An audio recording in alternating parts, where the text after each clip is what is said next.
Muy buenas tardes, queridos amigos, estimados hermanos. Hoy es sábado 20 de julio del año 2024. Vamos a comenzar a reflexionar la lección de escuela sabática, la número 4, y que se titula sencillamente Parábolas.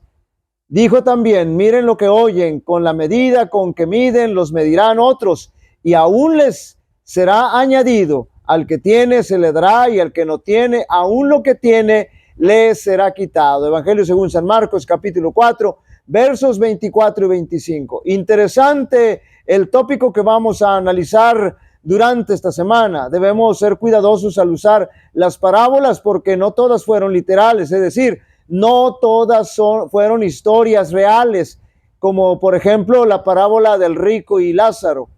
Es decir, no fueron historias, pues, hechos reales.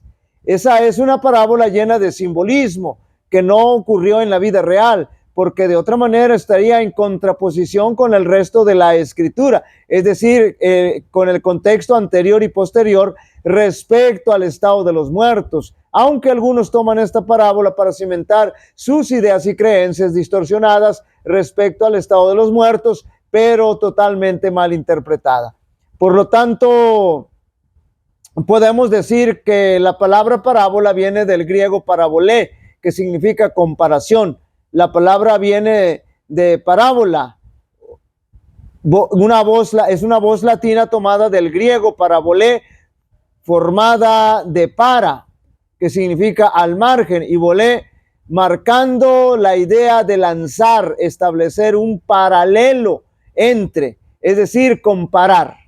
Bueno, con esta explicación teológica y etimológica ya podemos tener una idea concreta de lo que conlleva la palabra parábola. Y por supuesto, las parábolas que vamos a estudiar son las del Evangelio según San Marcos. Y como ustedes deben imaginar y suponer o incluso saber, no son muchas. De los tres evangelios sinópticos, que son Mateo, Marcos y Lucas, el de Marcos es quien menos parábolas contiene. Permítanme explicarles por qué se les llama sinópticos. La primera parte de sinóptico, que es sin, significa juntos. La segunda parte, óptico, significa vista. Por tanto, sinóptico significa visto junto, porque ellos ven todo junto, es decir, describen la vida y las enseñanzas de Jesús de una manera muy similar. Por eso los evangelios sinópticos son muy similares en su contenido y en su redacción. Respecto a la parábola que usó Jesús,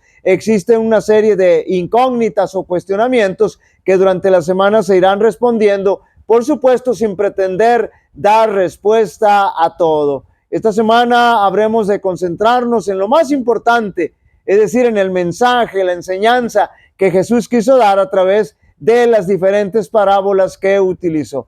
El capítulo 4 de San Marcos nos presenta el compendio completo de las parábolas que contiene este evangelio. En primer lugar, aparece la parábola del sembrador. Después de ello, nos presenta la razón por la cual Jesús usa las parábolas, y finalmente terminamos con la explicación de cada una de ellas. Para su propio sabio propósito, el Señor velaba las verdades espirituales con figuras y símbolos. Mediante el uso de figuras de lenguaje, daba a menudo a sus acusadores y enemigos la reprensión más sencilla y activa. Y ellos no podían encontrar en sus palabras ninguna ocasión para condenarlo. Por medio de parábolas y comparaciones encontró el mejor método, note bien, de comunicar la verdad divina en un idioma sencillo, usando figuras e ilustraciones sacadas del mundo natural. Abría la verdad espiritual a sus oyentes y daba expresión a hermosos principios que pudieran haber pasado por sus mentes y apenas dejado un rastro si él no hubiera conectado sus palabras con escenas conmovedoras de la vida, la experiencia o la naturaleza. Entonces eso no se hubiera quedado impregnado fijamente en su mente de las personas, pero con las parábolas fue distinto. En la primera parte de su ministerio, Cristo había hablado a la gente en palabras tan claras que todos sus oyentes podían haber entendido las verdades que los hubieran hecho sabios para la salvación, pero en muchos corazones la verdad no había echado raíces y había sido prestamente arrancada. Por eso les habló en parábolas. Dijo él, porque viendo no ven, y oyendo no oyen, ni entienden, porque el corazón de este pueblo está engrosado, y de los oídos oyen pesadamente, y de sus ojos guiñan.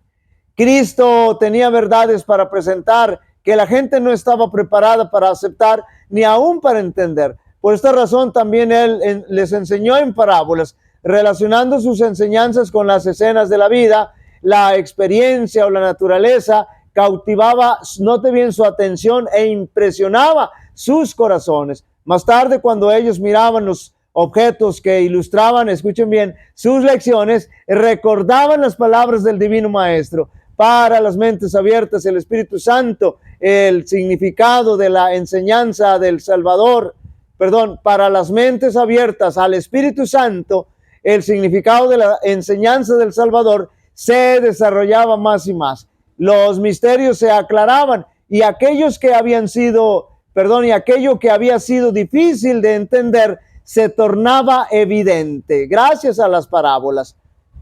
Jesús buscaba un camino hacia cada corazón, usando una variedad de ilustraciones. No solamente presentaba la verdad en sus diferentes fases, sino que hablaba al corazón de los distintos oidores, suscitaba su atención mediante figuras sacadas de las cosas que los rodeaban en la vida diaria.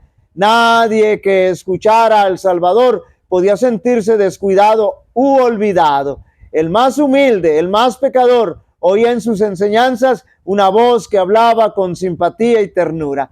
Queridos amigos y hermanos, durante esta semana habremos de gozarnos con la enseñanza sencilla y cándida que Jesús transmitía por medio de las parábolas. Jehová te bendiga y te guarde. Jehová haga resplandecer su rostro sobre ti y tenga de ti misericordia. Jehová alce sobre ti su rostro y te dé paz. Y pondrán mi nombre sobre los israelitas y yo los bendeciré. Dios bendiga a cada uno de vosotros.